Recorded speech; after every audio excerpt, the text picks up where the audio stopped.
Bom, depois de um bom período sem gravar nada para esse canal, só passo aqui para trazer uma informação que talvez seja relevante no atual cenário geopolítico que estamos vivendo. Vocês sabem muito bem o que está acontecendo naquela questão da Rússia e da Ucrânia, né? Tentar evitar usar algumas palavras aqui por causa do algoritmo. Mas vocês sabiam que a Rússia provavelmente vai ser uma opositora da nova ordem mundial? Vocês já viram, talvez, por aí em alguma plataforma, declarações de Vladimir Putin sobre a nova ordem mundial e como ele está sendo o único que está enfrentando a última resistência contra a nova ordem mundial. Eu mesmo já tinha visto isso e ignorei, até que eu comecei aqui nesse manual de escatologia a entender uma questão um pouco sobre o Rei do Norte. Vamos lá?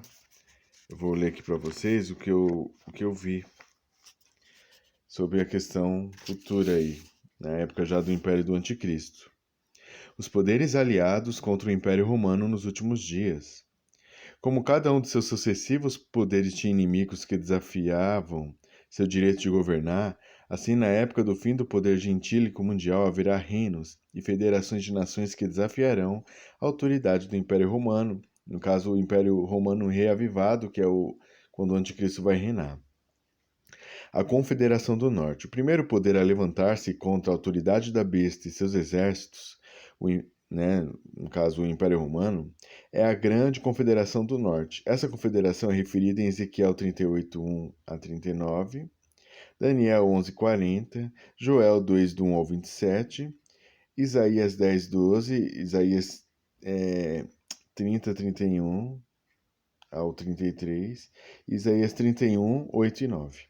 A principal passagem sobre essa confederação se concentra em Ezequiel 38, 2 a 6. O problema aqui é identificar Gog e Magog junto com as nações aliadas. O problema é parcialmente explicado pela leitura da versão revisada em língua inglesa. Filho do homem, volve o teu rosto contra Gog, da terra de Magog, príncipe de Ros, de Mesec Tubal. Com relação ao príncipe-chefe, o príncipe de Ros, na versão revisada, Kelly diz, Kelly é um intérprete, né, no caso. É verdade que Ros, quando o contexto exige que seja substantivo comum, significa cabeça ou chefe, mas é esse sentido que nos confunde nessa passagem. Não há dúvida, então, de que deve ser um nome próprio. Deixa eu virar a página aqui. Nome próprio, aqui não de um homem, como em Gênesis 36:2, se a leitura comum for adotada, mas de uma raça. Isso oferece imediatamente sentido coerente, reforçado pelo termo que o precede, assim como por aqueles que seguem. Mesec Tubal confirma o significado de Ros como adjetivo gentílico, Ros. O príncipe de Ros é chamado Gog em Ezequiel 38:3. Deve-se entender que Gog é o nome dado ao líder dessa confederação e sua terra é chamada Magog, sendo composta por três partes, Ros, Mesec e Tubal. A respeito desses nomes, Gebelin diz: com base em Gênesis 10:2, sabemos que Magog foi o segundo filho de Jafé. Gomer e Tubal e Mesec também foram filhos de Jafé. Togarma foi neto de Jafé, o terceiro filho de Gomer. A terra de Magog localizava-se no que chamamos hoje Cáucaso e estepes adjacentes. E os três, Ros, Mesec e Tubal, foram chamados de citas pelos antigos. Vagavam como nômades nas terras ao redor e ao norte do Mar Negro e do Mar Cáspio, aquela mesma região ali, né, da Europa Central. E eram conhecidos como os bárbaros mais selvagens. Cuidadosa pesquisa demonstrou o fato de que Ros é a Rússia. O príncipe de Ros significa então o príncipe ou rei do Império Russo. Aí também um outro especialista por sobrenome Bauman faz uma identificação mais pormenorizada. Ele escreve: Magog foi o segundo filho de Jafé, Gênesis 10, 2, um dos três filhos de Noé. Antes do alvorecer da história secular, esses descendentes parecem ter habitado exclusivamente a região do Cáucaso e do norte da Armênia. É interessante observar que a própria palavra Cáucaso significa forte de Gog. Flávio Joséfo disse: Magog fundou aqueles que por causa dele viriam a ser chamados Magogitas, mas pelos gregos eram chamados Citas. A própria tradição da Cita reza que seus ancestrais se originavam de Araxes, na Armênia. Isso concorda com os registros divinos que colocam os descendentes imediatos de Noé na Armênia. Ao longo da história, os citas, magogitas, devem ter migrado para o norte em tempos primeiros. Historiadores concordam, melhor dizendo, em que os magoguitas estavam divididos em duas raças distintas, uma jafetita, ou europeia, e outra turaniana, ou asiática. A raça jafética compreendia aqueles que os gregos e romanos chamavam de sármatas, mas que em tempos modernos são chamados russos ou eslavos.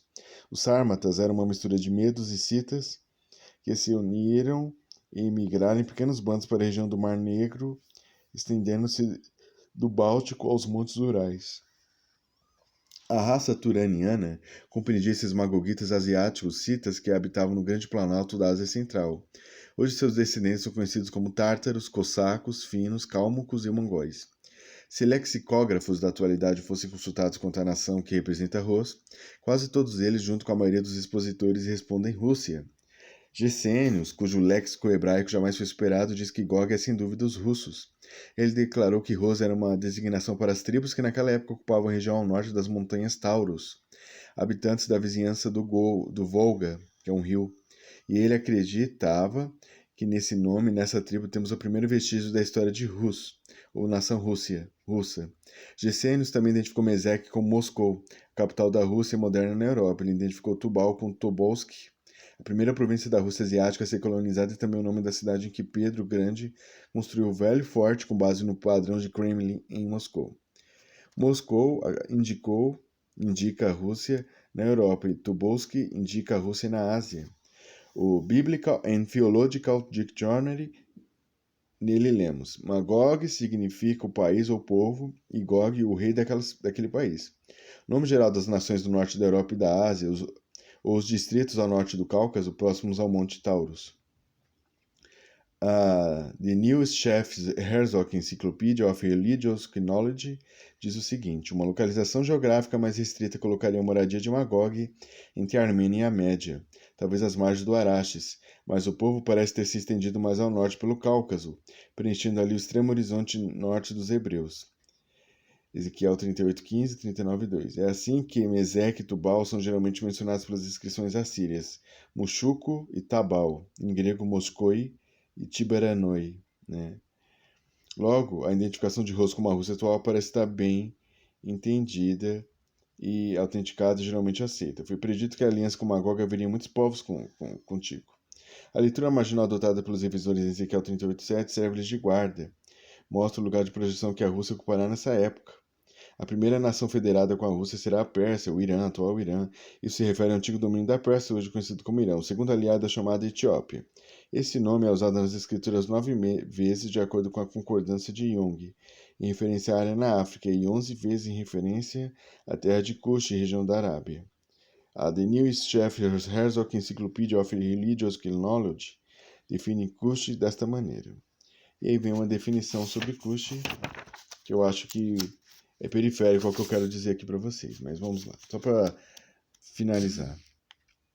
O nome da tribo e do lugar que aparece muitas vezes no Antigo Testamento, geralmente referido como Etiópia e até recentemente sempre considerado referente à região sul do Egito, desde que foram decifradas as inscrições cuneiformes da Síria, da Babilônia e da Arábia, descobriu-se que a forma pode representar duas outras regiões e dois outros povos. Os habitantes de uma região a leste da Babilônia Central, há pouco conhecidos como Cassitas ou Cossitas, grego Kossaioi, que governaram a Babilônia entre os séculos 17 e 12 a.C., e uma terra e um povo no norte da Arábia. Enfim, gente, o que eu achei interessante? Que aqui mostra que quando eles marcharem lá no vale ali, no Vale de Josafá, quando eles tentarem enfrentar a nova ordem, vai ser o pessoal da Rússia, gente. Eu vou tentar achar aqui para vocês, não sei se o vídeo vai dar tempo, deixa eu pausar aqui.